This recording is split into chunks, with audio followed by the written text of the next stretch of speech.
Mbak Fani, Okay, Bismillahirrahmanirrahim. Assalamualaikum warahmatullahi wabarakatuh. Good morning, everyone. So we are from the second group. We will presentations about method of research concepts, variable, indicators, and measurement. So before we start our presentation today, I will introduce our group. Let me introduce myself. My name is Fani Hanifausna as moderator, and there are two my friends, Larida and Fatty. So the first material, Mbak Lala, let's move. The first material will be explained by Mbak Fatty. Time is yours.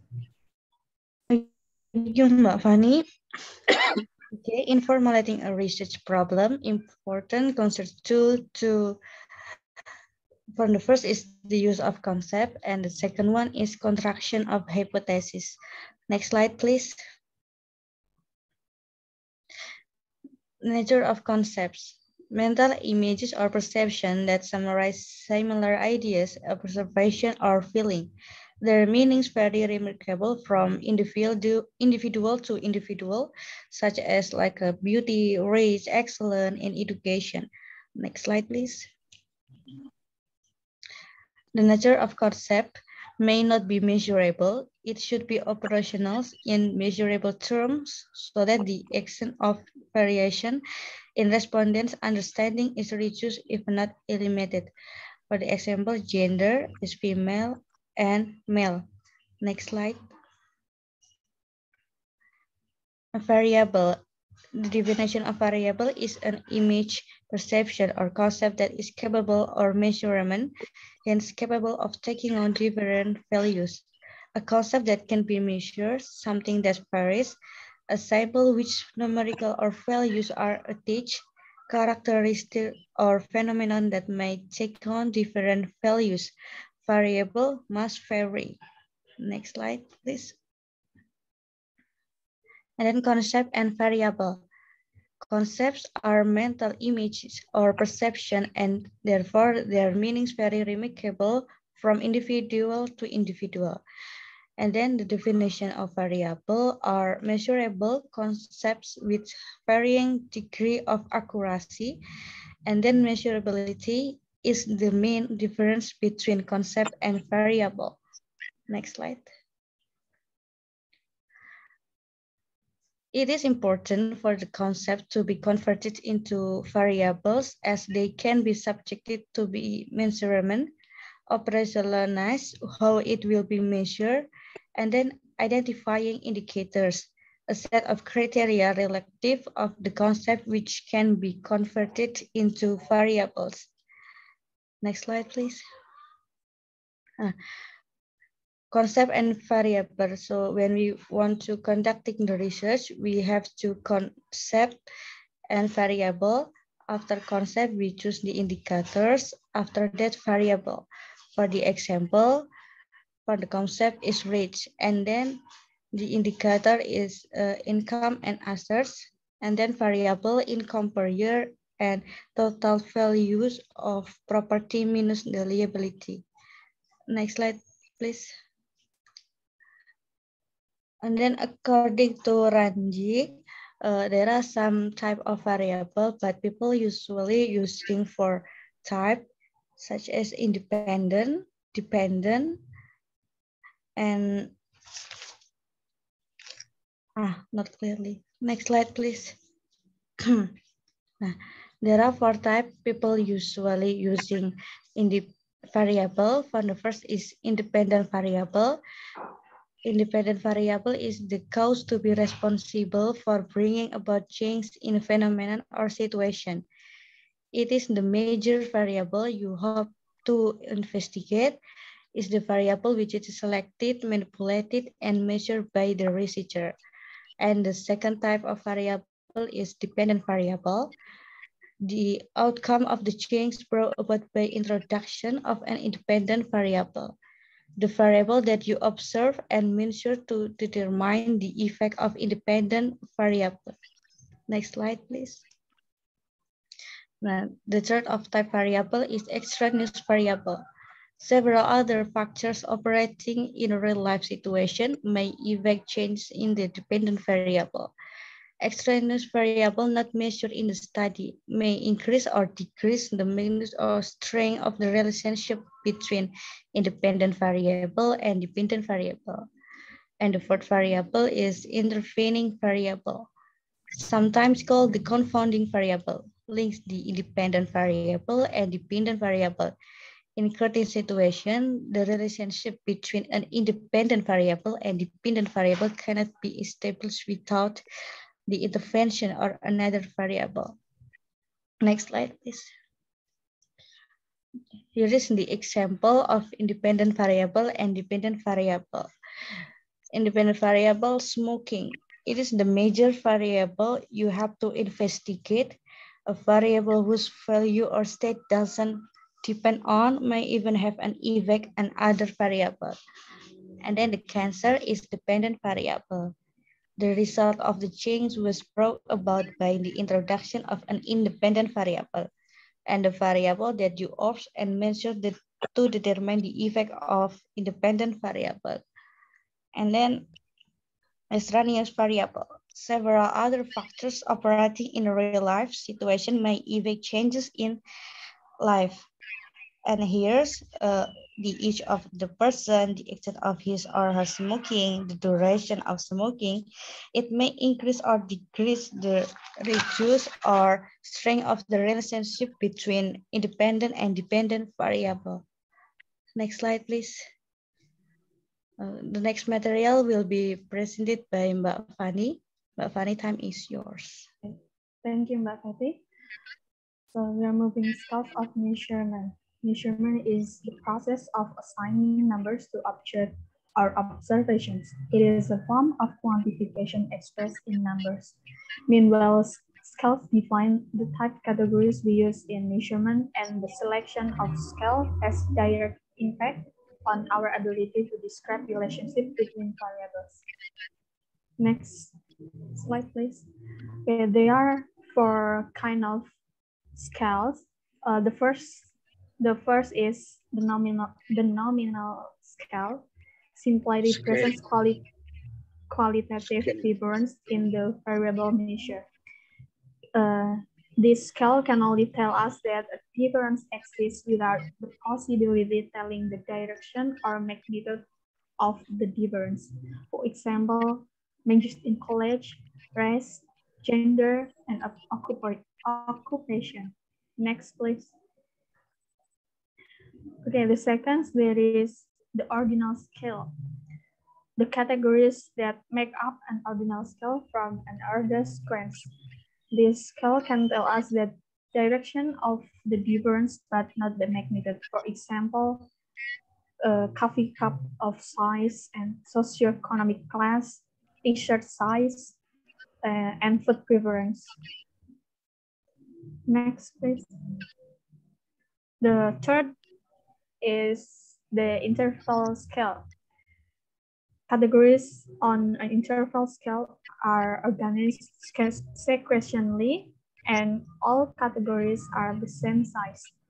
We can determine the direction and the magnitude of a difference may have an arbitrary zero convenient point of difference. For example, the temperature in Fahrenheit and time in seconds. Next. Okay, the last one is the ratio scale. Consists of equal order categories anchored by a 0 point that is not arbitrary but meaningful, representing absence of a variable. Allows us to determine the direction, the magnitude, and the ratio of the difference. For example, reaction time, number of errors, and a test. Next.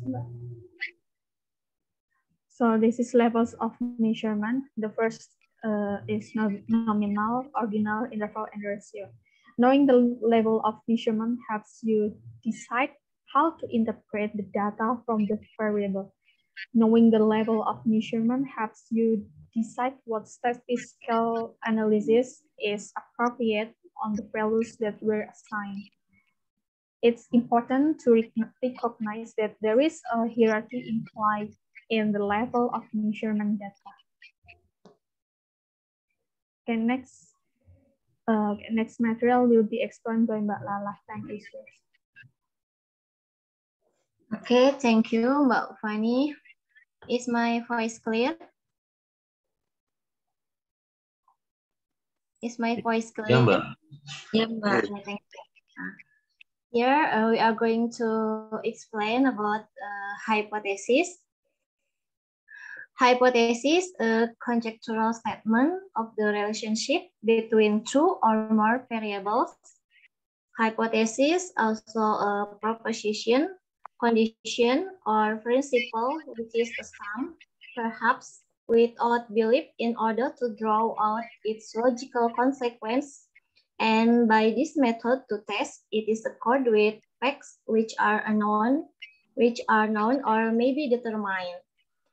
Hypothesis is a proposition that is set in testable form and that predicts a particular relationship between two or more variables. Hypothesis is written in such a way that it can be proven or disproven by valid and reliable data. Next, hypothesis is a tentative answer to the research question. Hypothesis is a possible explanation for a cause. It may be proved to be correct and incorrect. It is a tentative proposition. Its validity is unknown. And also it specifies a relationship between two or more variables. And here the function of hypothesis. The formulation of the hypothesis provides a study with focus. It tells you what specific aspects of a research problem to investigate. A hypothesis also tells you that data to collect and what not to collect. There may be providing focus. As it provides a focus, the construction of a hypothesis enhances objectivity in a study. And a hypothesis may enable you to add to the formulation of theory. It enables you to specifically conclude what is true or what is false, like that. Next, here are some characteristics of hypothesis. A hypothesis should be simple, specific, and conceptually clear. Example, the average age of the male students in this class is higher than that of the female student. And hypothesis should be capable of verification. Hypothesis should be related to the existing body of knowledge. And the last characteristic of a hypothesis, also hypothesis should be operationalizable. Here the diagram about types of hypothesis. There are alternate hypothesis and research hypothesis. Alternate hypothesis, null hypothesis. You can see in here like that. And the hypothesis the researchers want to test is called the alternative hypothesis, or we can call H1. And the opposite of the alternative hypothesis is the null hypothesis, or HO, the status quo, or no difference between the sample and the population, or between samples. And the objective is to disprove is the high null hypothesis. Next slide. Okay, here we give some exercise to you. Maybe anyone can help me to answer some question. Here we are going to create independent variable, dependent variable, and control variable. The case of the first case is about students of different genders were given the same jigsaw puzzle to put together. They were trying to see how long it took to finish the puzzle. Okay, here I will ask to Maybe Mas Aprian, could you help me to answer what is the independent variable from this case?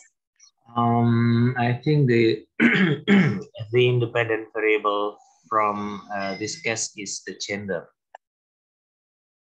Okay, thank you, Mas Afrian. The answer is right. Okay, right. Independent variable in this case is gender of student or different gender was tested by the scientists.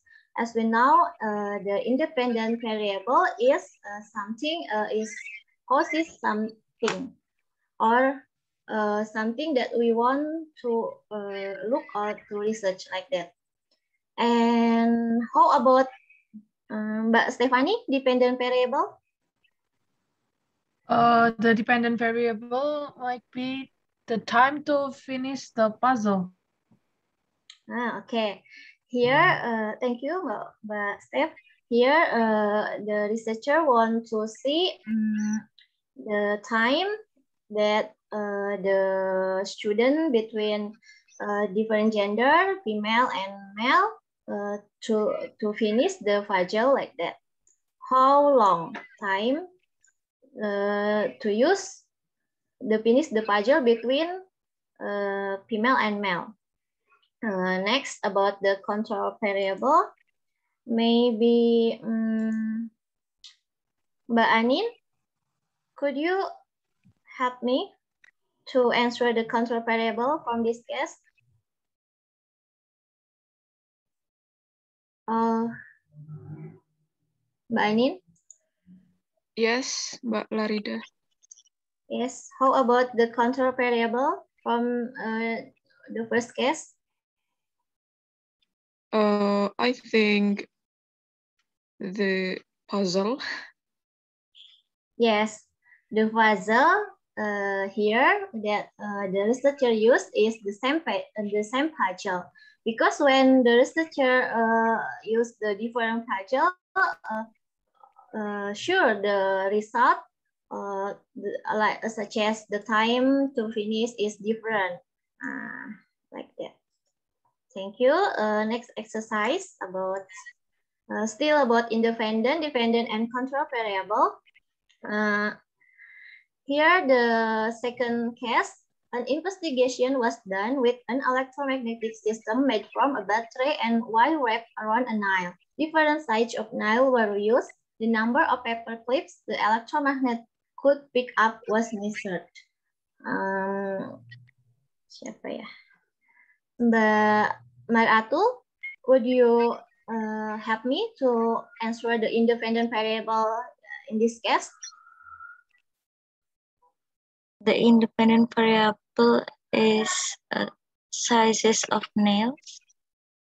Okay. Here we use the different size of nail or something that we want cause the other the dependent variable like that. Thank you, Mbak Maratu. And how about the dependent variable? Maybe the other know about this case. Anyone or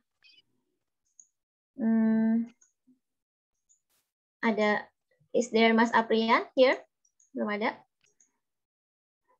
Mas Ardi, maybe? May I answer? Oke, siapa ini?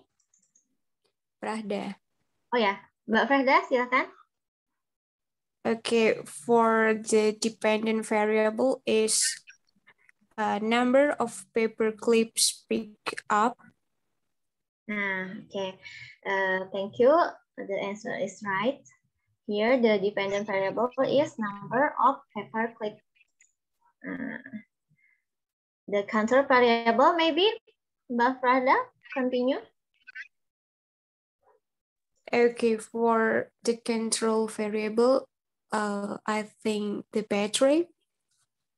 Okay, here the battery that the researcher can be used the same battery like that. Okay, next to the third exercise. Here, the higher the temperature of water, the faster an egg will boil. I will try to ask Mas Ardi, maybe. How about the independent variable in this case? Hello? Apa Mas Ardi di sana? Nggak ada ya? Bentar ya. Maybe Mbak Grace? Yes, Mbak Lar. Could you help me to answer the independent variable from this case? The independent variables, I think the temperature of water. Okay, thank you, Mbak Grace. The answer is right. The temperature of water, such as when we boil the egg with the temperature of 100 degree and with the 900 degree, it is different. So the higher the temperature of water, it will because the faster an egg will boil like that. Okay, the dependent variable-nya apa kira-kira teman-teman? Yang disebabkan apa? Efeknya apa gitu? Dependent variable-nya apa? Time to cook an egg.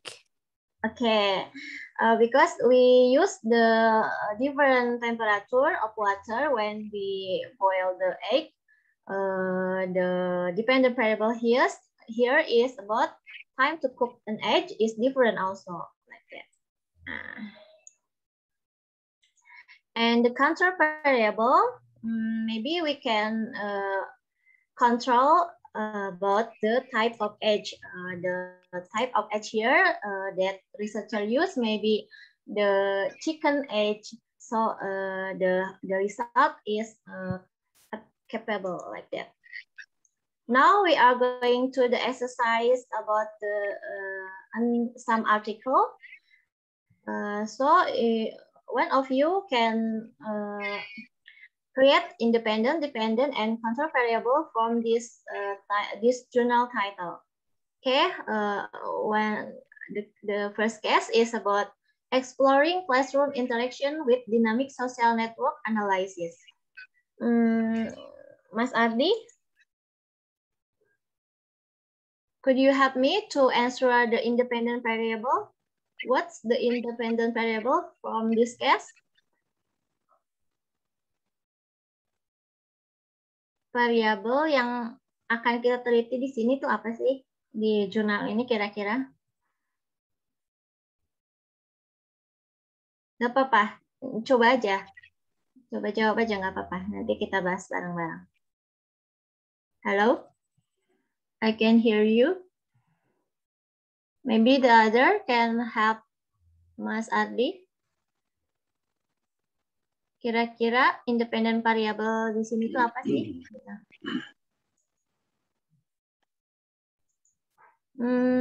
Siapa ya?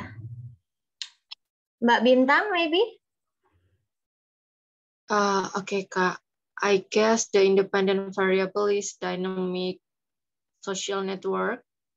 Okay. Thank you Kak Bintang. Di sini sesuatu yang akan kita lihat itu adalah dynamic social network like that analysis. How about the dependent variable, Kak Bintang?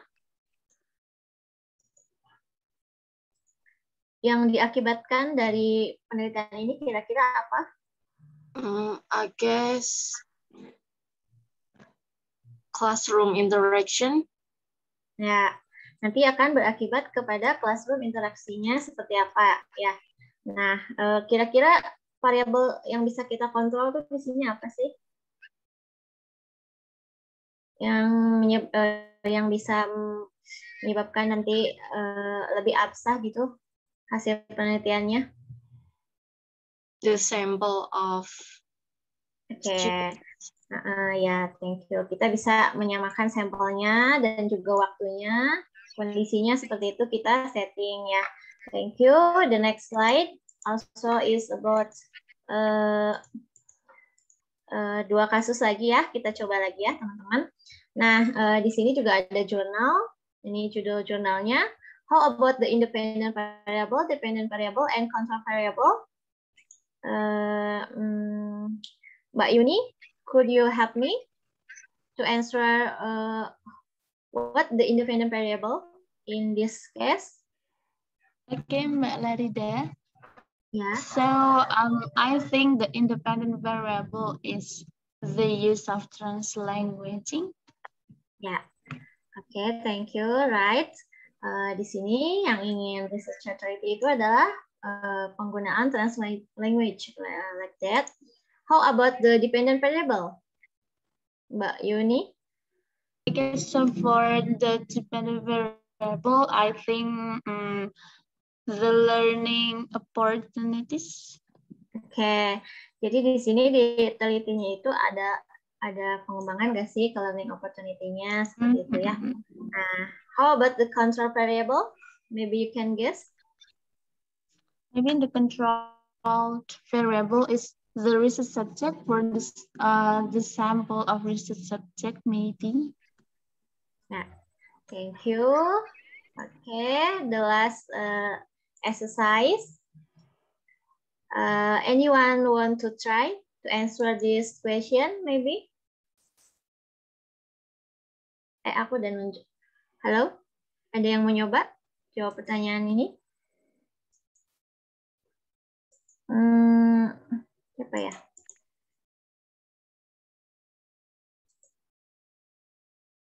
Mbak Ismi, could you answer this independent variable? Iya, I try ya Mbak. Boleh. Independent variable-nya online learning during pandemic atau gimana? Ya, betul. Di sini independent variable yang ingin diteliti oleh researcher adalah online learning during COVID-19 pandemic. How about the dependent variable? The communication. Nah, kita ingin lihat efeknya ke komunikasi antara instruktur sama student ya. Tuh. Lalu untuk control variable-nya kira-kira apa, Mbak? Maybe the students. The same student like that for the sample. I think that's all from our group. I will give the floor back to the moderator, Mbak Fani. Okay, thank you, Mbak Lala. So the next is question and answer. Any question? Okay, Mbak Prahda. Okay, Mbak Prahda. Thank you. As accordance to what you have already explained before, the interval scale may have an arbitrary zero, right? And in ratio scale also consists of equal and ordered by zero. So what are exactly difference between them? Between interval and ratio scale? Thank you. What the difference interval and ratio? Okay. Thank you, Mbak Prahda. Okay, Mbak Ismi. Okay, I wanna ask you about the differences between qualitative and quantitative. You said that the differences in qualitative and quantitative is a variable. So I wanna ask to your group, how important are variables in quantitative research? Mbak Lala, you can write the question. Okay, next is Mas Afrian. Okay. Actually, I have two questions. Can I ask two questions or just one? Maybe one first, Mas. Okay. Because, okay. Yeah. My question is, we know that there are two kinds of hypothesis here, research hypothesis and statistical hypothesis. So can you please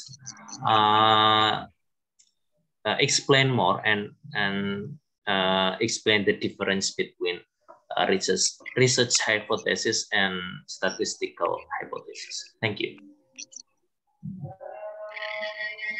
Thank you, Mas Afrian. Next, there is Mbak Stephanie. Okay, you mentioned about ratio scale, and my question is how to use the ratio scale in the research, and can you give me more example in creating a ratio scale? Thank you. Creating ratio. Okay, thank you, Mbak. Okay, the last one is Mbak Anin. Okay, so my question is, before we conduct a research, a quantitative research, we are required to determine concept and variables first, right? So how to identify the variable which are accurately and specifically? That's all, thank you. Okay, thank you. Okay, thank you, Mbak Anin. Please give us a time for discussion first.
Kak Fani, can I ask a question?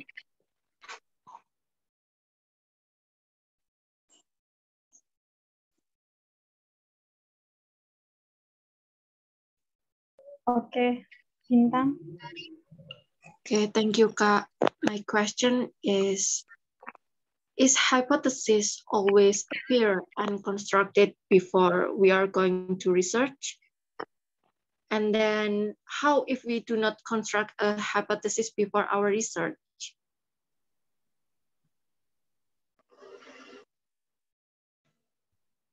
That's all, Kak. Thank you. Thank you, Mbak Bintang. Mbak Lala, you got it? Yes, Mbak Fani. Okay, maybe Bismillahirrahmanirrahim. Here I will try to answer first about the question of Mas Aprian question. It is the difference between terms the hypothesis of research and hypothesis statistic, right, Mas Aprian? Okay.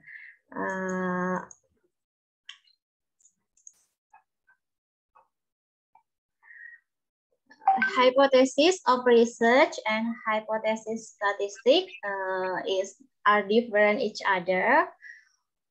Here, the hypothesis of research, we know that it is a tentative answer for the research question, or it appears from the problem research that we choose before.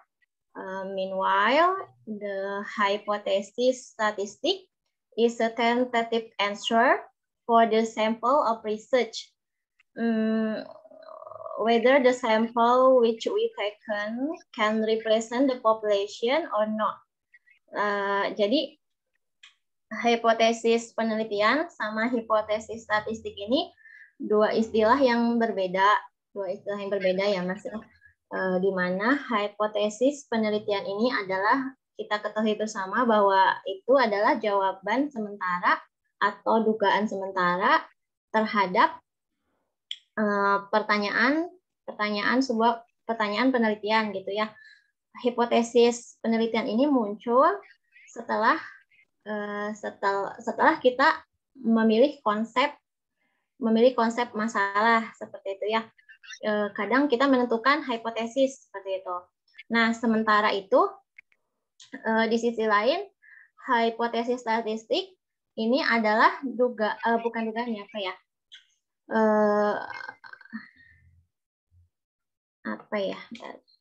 Jadi apakah secara statistik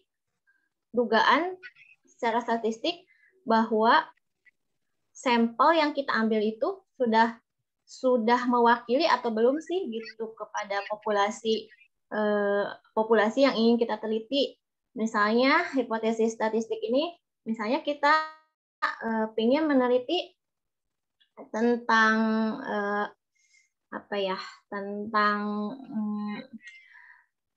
sejauh apa sih gitu vocabulary anak sekolah SMA tuh gitu. Nah, di sini mungkin kita akan random kan ya, kita gimana sih random ini tuh biar bisa mewakili semua populasi gitu. Apakah kita harus meneliti semua anak SMA? Kan enggak ya. Jadi kita mungkin mengambil sampel, bisa jadi di satu sekolah yang misalnya itu tarafnya internasional seperti itu ya. Bisa jadi satu kelas lainnya itu kita ambil lagi, misalnya karena 2 ya kita ingin lebih absa gitu hasilnya. Yang satunya kita ambil classroom dari sekolah gitu yang enggak internasional, misalnya yang biasa aja gitu. Nah, yang ini kita ambil satu dari internasional karena mewakili populasi yang misalnya tuh yang mewakili populasi yang kognitifnya cerdas gitu, cerdas ke atas. Nah, kalau yang satunya mungkin yang dari SMA biasa aja untuk mewakili populasi yang dari pertengahan ke bawah gitu kognitifnya. Nah, kira-kira 2 sampel ini tuh sudah cukup nggak sih gitu mewakili semua populasi yang ingin kita teliti nanti hasilnya seperti itu, Mas Aprian. Is my answer enough? Kalau tadi apa namanya sampel ya? Setahu saya itu sampel itu bukannya harus yang apa namanya equal ya Mbak? Apa namanya yang sama ya? Yang apa namanya ya? Misal diukur dari kognitifnya itu bukannya harus yang sama ya? Yang mereka tidak boleh harus yang ada yang tinggi ada yang rendah gitu ya? Apa gimana? Iya. Jadi maksud saya kan mungkin kan kita random gitu kan ngambil dari satu kelas. Nah, tapi misalnya karena kitanya tuh pengennya sih menelitinya yang international school gitu kan. Tapi seperti kita ketahui biasanya kan yang di international school itu sekolahnya itu anak-anaknya yang ya levelnya cerdas gitu kan. Nah, kira-kira ini mewakili nggak sih? Karena mungkin kita khawatir itu tidak mewakili semua sampel kita secara umum. Bisa jadi gitu ya kalau misalnya kita memang ada biayanya, juga ada waktunya, kita mengambil sampel kedua, yaitu sampel kedua misalnya dari sekolah yang SMA yang biasa gitu. Jadi kan itu bisa random gitu. Maksudnya bisa jadi mixing antara yang memang tarafnya bagus sama yang tarafnya biasa aja. Aku gitu sih. Oke. Terima kasih. Terima kasih, Mas. The other maybe want to add something, Mbak Fani, Mbak Feti, or answer the other question?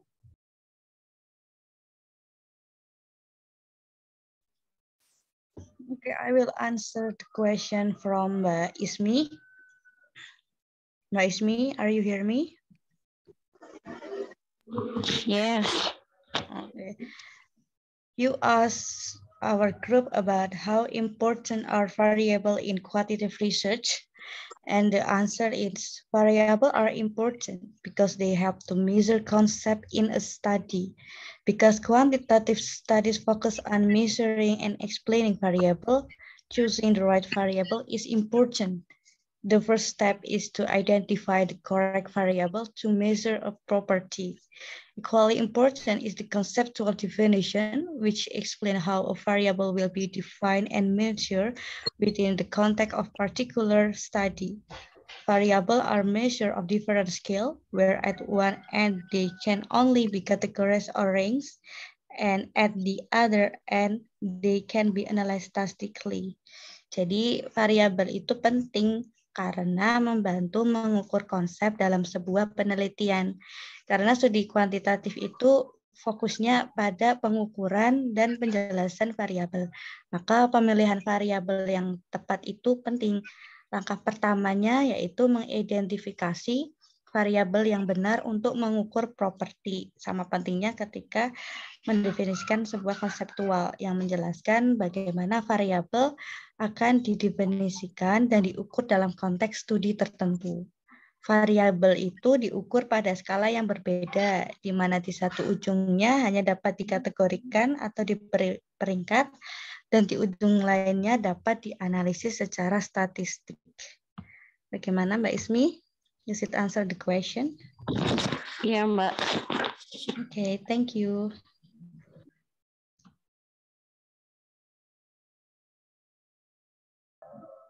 Thank you, Mbak Feti. Next, I will try to answer the question from Mbak Rahda.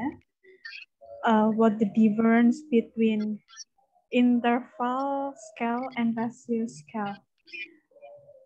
So the difference ratio and interval are the ratio measurement scale has absolute zero value and the same distance, while the interval doesn't. This absolute zero value means that is a basic value that cannot be changed even if you use another scale. Jadi pengukuran dari skala rasio misalnya tinggi dan berat badan. Misalnya berat badan A adalah 60 kilo, sedangkan benda B adalah 90 kilo. Maka dapat dikatakan bahwa benda B 2 kali lebih berat. Contoh lainnya adalah umur, kadar glukosa, kemudian darah, puasa, kadar oksigen, dan sebagainya. Maybe ini juga bisa menjawab dari pertanyaannya Mbak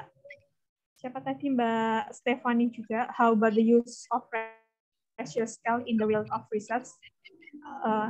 I will give another example of ratio. Mbak Lala, sorry, ini aku sudah bisa share. Ya, sudah bisa, Mbak. Bentar.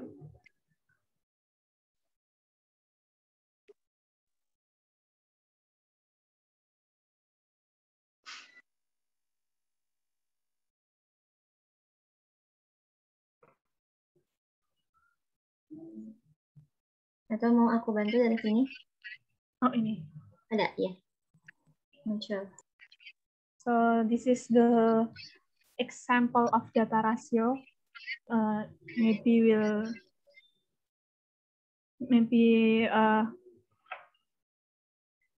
Bisa menjawab dari pertanyaannya Mbak Stephanie sekaligus. Jadi contoh rasio di sini ada A dan B adalah dua mahasiswa Universitas X yang nilai mata kuliah statistik satu masing-masing 60 dan 90. Ukuran rasionya dapat dinyatakan bahwa nilai B adalah nilai 1,5 kali nilai A. Jika ada 4 pengemudi A, B, C, and D mempunyai pendapatan masing-masing per hari 10.000, 30.000, 40, 50, di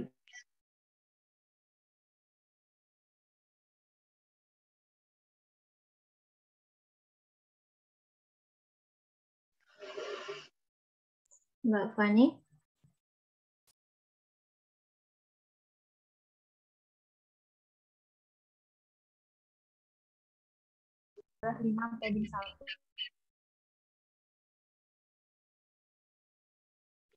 Halo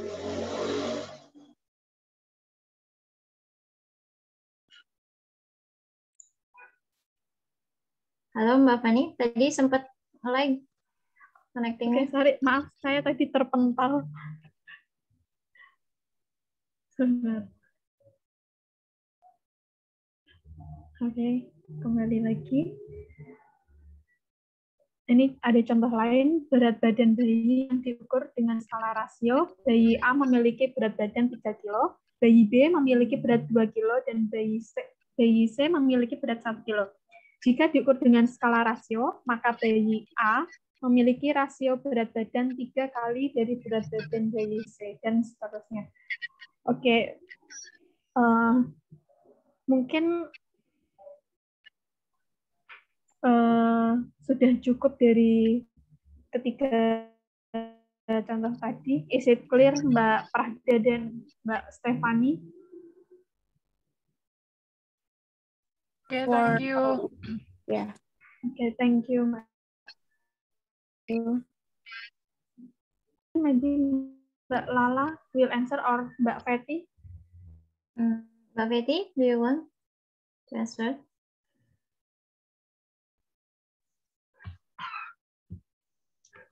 Okay, I will answer the question from Mbak Adin. Mbak Adin, can you hear me? Mbak Adin? Yes. Yes. Okay. And your question is how to identify the variable accurately and specifically. Okay, according to Burgess, 1986, there are 4 steps to identify the variable. For the first step is describe the formulated problem based on the key concept.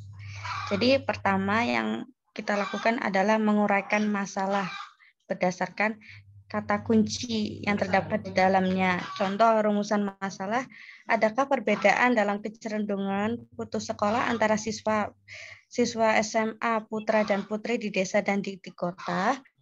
Nah, berarti konsep kunci yang kita dapat yaitu kecenderungan putus sekolah siswa SMU putra dan putri di desa dan di kota. And then the second step is looking for among the key concept. Jadi mencari di antara konsep itu that have a variety of values, yang mempunyai variasi nilai. Di sini variasi yang mempunyai nilai yaitu tinggi dan rendah. Kemudian which have no variation in value, yaitu yang tidak mempunyai variasi nilai. Di sini konsep siswa SMU tidak mempunyai variasi nilai, maka ia bukan termasuk variabel, kecuali ada ada SMA negeri dan swasta, itu bisa dikatakan variabel. Kalau SMA aja itu ya bukan sebuah variabel. And then which is the variable of the value, yang merupakan variasi nilai. Dalam contoh tadi putra dan putri.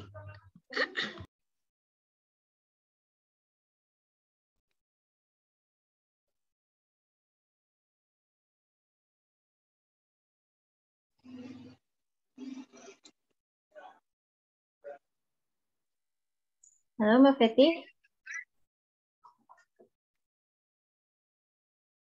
I'm sorry, I have trouble. Okay, I will continue the answer. And then the third step is determine the type of variable based on the measurement scale that can be used. Jadi langkah selanjutnya itu menetapkan jenis variabel berdasarkan skala pengukuran yang dapat dipakai. Skala pengukuran yang tadi Mbak Fani jelaskan, ada nominal, ada ordinal, dan lain-lain.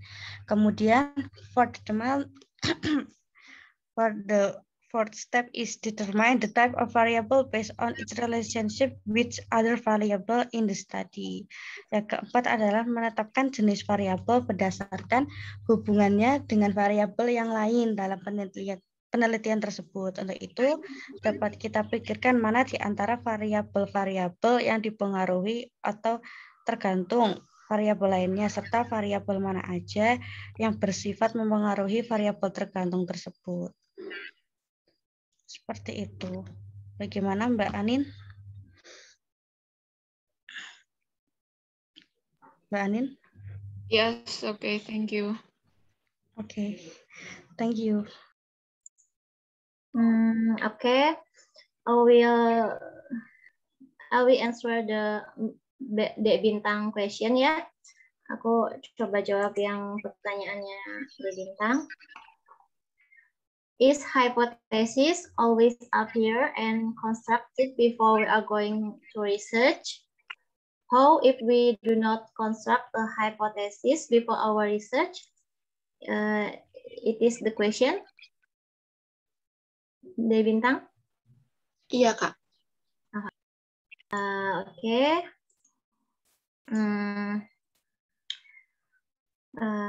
As we know, we have to create a hypothesis before we are going to research, because a hypothesis is the tentative answer of our research. Logically, when we create some problems of research, so the possible answer of the research are also must be created. But the other scientists cite that in some kinds of research, such as in the qualitative, they are the descriptive and explorative research. The hypothesis is not be created.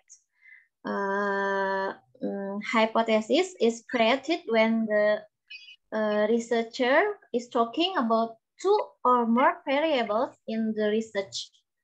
If the researcher just talking about one variable, such as in the qualitative, the hypothesis is not must be created, because this kind of research is not need causal effect relation. Such as Arikunto 2005 cite that there is a kind of research that not need create hypothesis. Ya, kata Arikunto juga di tahun 2005 ya, beliau pernah berkata bahwa penelitian tidak butuh hipotesis. Beberapa penelitian tidak membutuhkan hipotesis, seperti penelitian deskriptif sama eksploratif. Because the purpose of research is just to answer the research problem. Karena tujuan dari dua penelitian ini itu untuk hanya menjawab pertanyaan, tidak untuk mengetes sebuah hipotesis. The other condition, when the researcher do not find the tentative answer of research, the hypothesis is also not need created. As the Masri Singarimbun and Sopan Effendi in 1989 cite that in the descriptive research, the researcher growing the concept and collecting the data or the information, but the researcher do not test the hypothesis. The descriptive research is included in qualitative research. We usually found this kind of research in the journal or article. Therefore, in the qualitative research, the hypothesis is not created. Except if the journal or article need a hypothesis, the researcher will create assumption of or prediction, which is called problem statement. The reason why the quantitative research need hypothesis, because this kind of research use statistics in processing the data.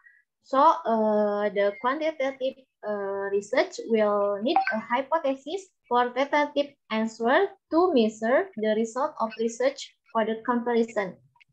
Jadi biasanya di sebuah hipotesis itu memang biasanya dibuat gitu ya sebelum penelitian. Tetapi ada beberapa jenis penelitian yang memang tidak butuh gitu dibuat hipotesis gitu, nggak dibuat pun nggak apa-apa gitu. Seperti tadi kata ahli yaitu Arikunto sama Masri Singarimbun and Sopan Effendi mengatakan bahwa beberapa penelitian tidak membuat hipotesis dulu juga sebelum penelitiannya, itu nggak apa-apa gitu. Penelitiannya itu jenisnya itu adalah kualitatif, di dalamnya diantaranya penelitian deskriptif dan eksploratif. Nah, kecuali jika memang kualitatif ini kan kita sering temukan di jurnal-jurnal gitu ya.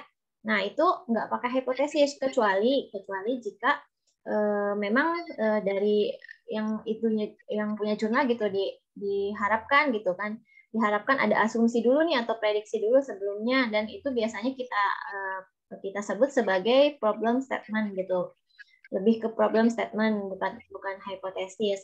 Nah kalau di penelitian yang misalnya comparing two until three variable, kita biasanya pakai hipotesis dulu.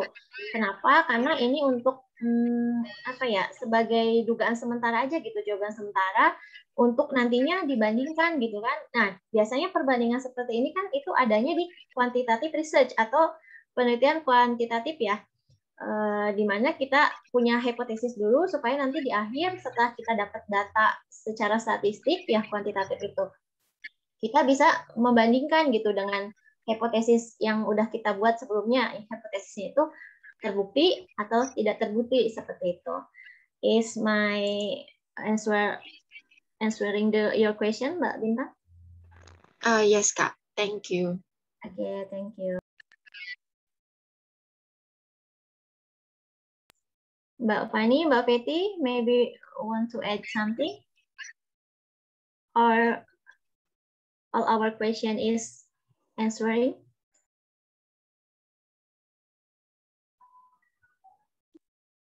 Okay. Maybe enough. Is there any other question which has been answered? Oh, okay. Are all the questions answered already? Or question has been answered? Sudah terjawab semua, Mbak? Masih ada yang belum dijawab? Sudah semua. Berapa semuanya? Total ada 6. Okay, is that enough or are there any other question? Waktunya masih ada? Mungkin dari teman-teman atau Prof. Mursid ingin menambahkan sesuatu. Okay, so there are already 6 questions asked and answered. And I think they are all well answered already. Jadi sudah terjawab dengan baik ya. Now let me highlight some of those important points. Jadi quantitative research is based on quantitative approach. Approach is the way to see the world. Jadi approach itu the way to see the world. When we use the quantitative approach, then we are looking at the world as if everything is measurable. So we will use measurability as the base of our interpretation, of our understanding of the world. Jadi dunia ini dipersepsikan sebagai sesuatu yang measurable, quantitative. Jadi istilah quantitative itu terkait erat dengan measurability, bisa diukur ya. Jadi cuaca bisa diukur, kepandaian bisa diukur, kekuatan bisa diukur, sampai pun warna bisa diukur ya. Cuma mengukurnya dengan skala yang berbeda ya. Jadi ada nominal scale itu cara mengukur, tapi dengan melabel, memberi nama sesuatu itu nominal scale. Pengukuran dengan interval, pengukuran dengan ordinal scale itu melihat dunia sebagai sesuatu yang bisa dibandingkan. Mana yang lebih tinggi, mana yang lebih rendah, dan sebagainya. Lebih kuat, kurang kuat, dan sebagainya. Kemudian skala yang ketiga, yang istilahnya interval scale, itu pengukuran yang lebih cermat lagi dibandingkan dengan ordinal. Kalau ordinal itu cuma ini yang terbaik, ini yang agak baik, ini yang kurang baik. Atau Jadi pengukurannya hanya dengan membandingkan. Kalau interval itu pengukurannya memang dengan satuan nilai ya. Jadi interval itu dibedakan jaraknya itu dengan sama antara satu ukuran dan ukuran yang lain. 1 meter, 2 meter, 3 meter jaraknya sama. Tapi kalau ordinal itu tidak harus sama. Jadi juara pertama mungkin nilainya 80, juara kedua nilainya 70, juara ketiga nilainya 40, tidak apa-apa. So the distance between values are not always the same dalam ordinal scale. Jadi kalau yang interval scale itu sama. Interval scale mirip dengan ratio scale. The difference is that ratio scale has an absolute zero value. Sementara interval scale do not have zero value. Jadi angka 0 di dalam interval itu tidak 0 mutlak. Maksudnya, if you use the interval scale, then 0 doesn't always show nothingness. Jadi kalau misalnya Anda mendapat nilai 0 pada tes grammar, bukan berarti Anda tidak tahu sama sekali grammar. Ya. So, 0 di dalam interval scale tidak melambangkan absolute nothingness. Kalau rasio memang 0 itu menunjukkan absolute nothingness. There is nothing. Tidak ada. Maka dilambangkan dengan 0. Oke. Nah, bedanya apa? Kalau bedanya itu kalau di interval itu bisa dilakukan mathematical operation, jadi bisa dikalikan, bisa ditambahkan, bisa dikurangkan. Tapi kalau pada ratio itu, pada ratio bisa dilakukan perkalian, penambahan, penjumlahan dan sebagainya. Tapi kalau interval itu tidak. Jadi 10 orang itu 2 kali lebih besar daripada 5 orang gitu kan kalau rasio ya. 10 orang itu 2 kali lebih besar daripada 5 orang. Tapi kalau interval seperti nilai ujian, Anda mendapat nilai 50, teman Anda mendapat nilai 100, bukan berarti teman Anda 2 kali lebih pandai daripada Anda. Itu interval ya. Okay, those are the types of measurement. Kemudian termasuk juga sudah bedanya interval dan ratio ya. Jadi contohnya ratio apa? Jarak misalnya, jarak 2 tempat. Surabaya, Semarang berapa kilometer,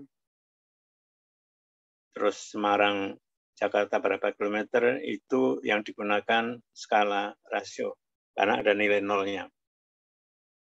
Oke. Dan 80 kilo berarti 2 kali lipat dibandingkan 40 kilo gitu. Kalau itu ratio ya, kalau interval tidak bisa.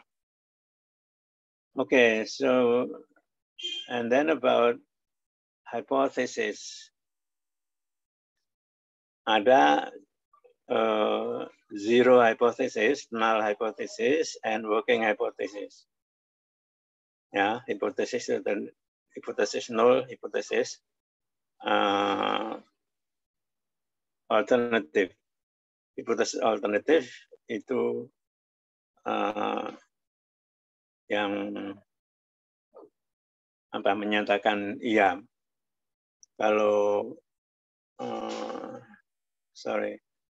null hypothesis itu mengatakan tidak ada hubungan, misalnya tidak ada hubungan antara minat dan achievement, misalnya tidak ada hubungan. Jadi itu nanti mengujinya pakai statistik memang ya. Jadi kalau memang antara minat dan achievement itu terkait, artinya kalau minatnya tinggi maka achievement-nya tinggi. Kalau orang tidak berminat ya tidak ada achievement gitu. Itu hipotesis zero hypothesis. Tidak ada hubungan antara minat dan prestasi.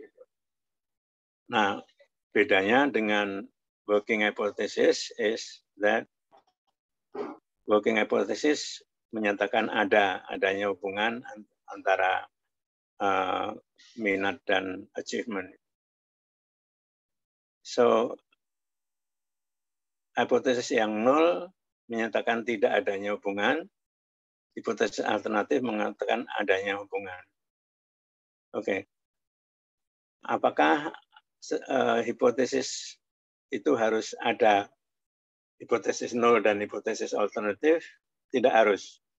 So you can use the null hypothesis only without the alternative hypothesis.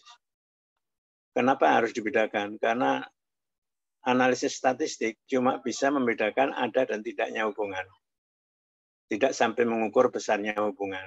Tapi kalau hipotesis alternatif itu mengatakan ada hubungan, itu memang ada hubungan yang harus secara substansial bisa diukur. Oleh karenanya, kalau nanti analisisnya menggunakan statistik, usually the researcher will use the null hypothesis. The null hypothesis will be tested by statistical method, apakah itu Pearson product moment atau Spearman rank order atau t-test atau apa, itu memang hanya bisa menguji bahwa ada dan tidak itu dengan membantah null hypothesis, karena menurut hitung-hitungan itu ada perbedaan yang memang signifikan. Signifikansi ini tidak harus diukur berapa besarnya, tapi ada dan tidaknya hubungan. So if you use the statistical analysis, then usually you are only required to use the null hypothesis. Kalau yang karena Anda gunakan itu statistical analysis, Anda hanya dituntut untuk menggunakan null hypothesis. Okay, and then apa tadi?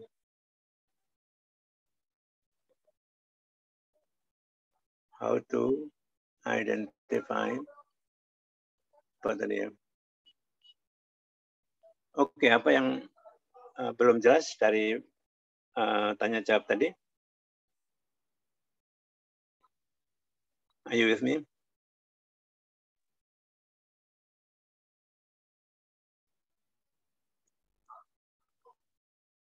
Gimana? Masih ada yang pertanyaan tadi yang belum?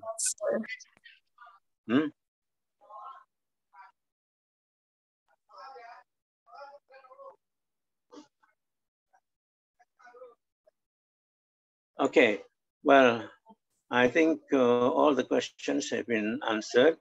Mungkin kurang sempurna atau kurang jelas, maka itu tugas Anda nanti untuk lebih menjelaskan, lebih menyempurnakan melalui those 6 questions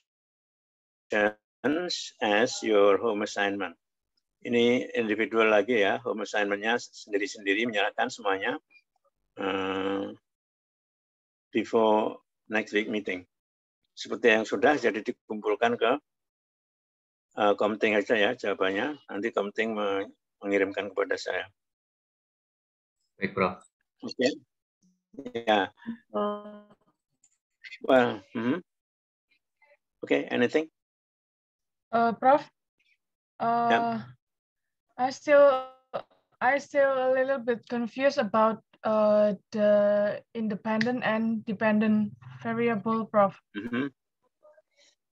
Still confused? Yeah. Yang masih membingungkan apanya bedanya the independent and dependent? Well, well, it is all based on what you want to know about something, ya.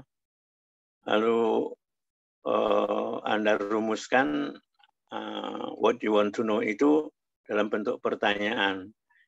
And pertanyaan may involve the relationship between two variables or the difference between two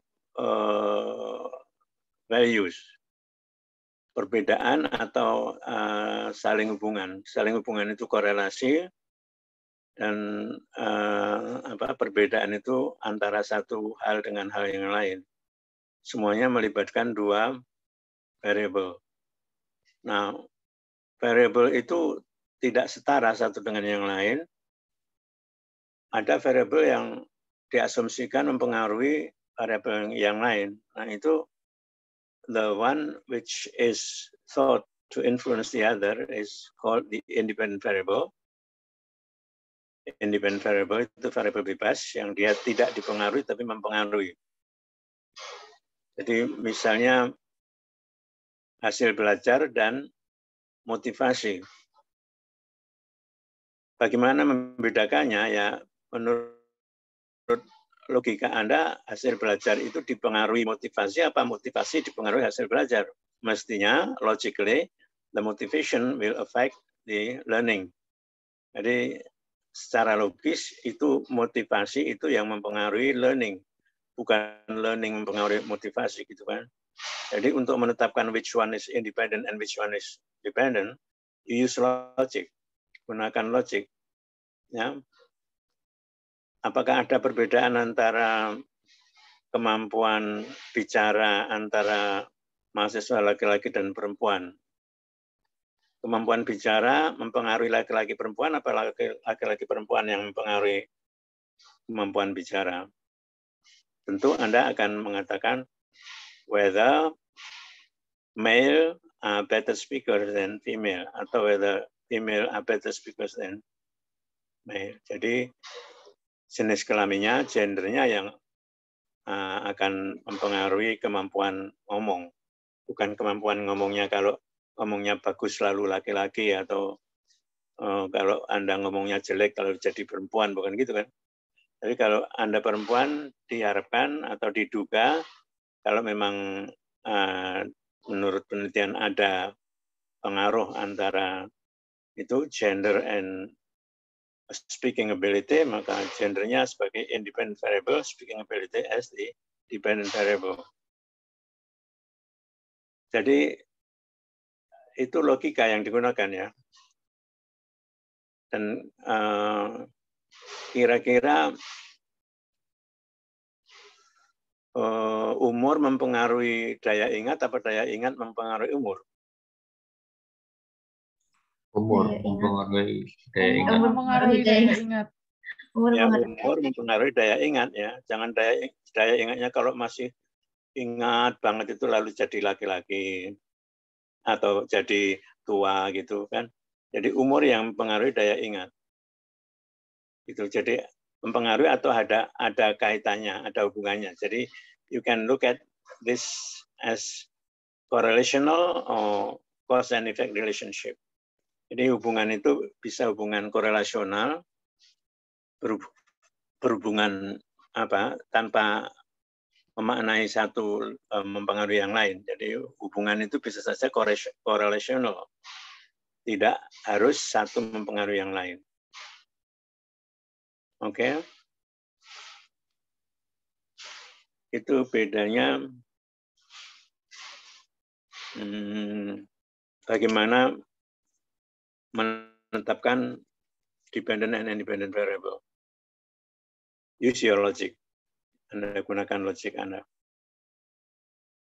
Oke? Ya, oke. So, please do not forget to do your assignment with the 6 questions as the materials. Ya, Prof. Ini ya. Nanti di verify ya kuliahnya sudah direkam. Sudah. Ya. Sudah difoto. Sudah Prof. Foto saya kok seperti ada Armando ya. Jelek banget kayak. Yeah, okay. So thank you very much for the presentation and also discussion. Nanti topik untuk minggu depan saya kirimkan besok. Baik, Okay. Thank you, Wish you Prof. great success. Thank you very much. Tetap sehat ya. Ya, Terima kasih, Prof. Sehat selalu, Prof. Thank you, Prof. Okay. Thank you, Prof. Thank you, Prof. Depan jam 7 ya. Jam 7, Prof ya. Oke, Prof. Ya, oke. Oke, thank you very much. See you, bye-bye. See you, Prof. Thank you. Thank you, Prof. Thank you, Prof.